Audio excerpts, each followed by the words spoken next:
సకాలంలో సరైన చికిత్స చేసి ప్రాణాలు కాపాడిన యశోద ఆసుపత్రి వైద్య బృందం డాక్టర్ నెఫ్రాలజిస్ట్ శశికిరణ్ మీడియాతో మాట్లాడుతూ వనపర్తి జిల్లా కేంద్రంలో మూత్రపిండ మార్పిడి చేయించుకున్న 61 సంవత్సరాల ఒక రోగిని పల్మనరీ ముకోరైసిస్ నుండి రక్షించి 2 వారాల పాటు చికిత్స చేసిన senior consultant nephrologist doctor Sasikiran ఆధ్వర్యంలో యశోద మలక్ పెట్ హాస్పిటల్లో వైద్య బృందం అతని ప్రాణాలకు కాపాడింది.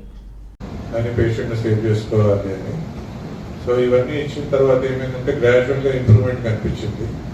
1-2 సార్లు డిప్రెడ్మెంట్ చేయాల్సి వచ్చింది. తర్వాత ఇంప్రూవ్ అయ్యారు. లంగ్ అంతా నార్మల్ అయిపోయింది, నోస్ ఆ పార్ట్ అంతా నార్మల్ అయిపోయింది. కిడ్నీలో రిజెక్షన్ రాకుండా మెయింటైన్ చేయగలిగాము.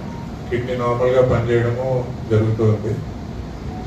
సో ఇప్పుడు ఇదంతా జరిగి ఆల్మోస్ట్ ఒక 8 months దాటింది అనుకుంటాను అప్రాక్సిమేట్గా. ఏప్రిల్లో ఇది జరిగింది. ఇప్పుడు డిసెంబర్లో డాక్టర్ గారు ఇప్పుడు is back to his work. నార్మల్గా తన పని అవన్నీ చేసుకోగలుగుతున్నారు. So we're very happy and we're thankful.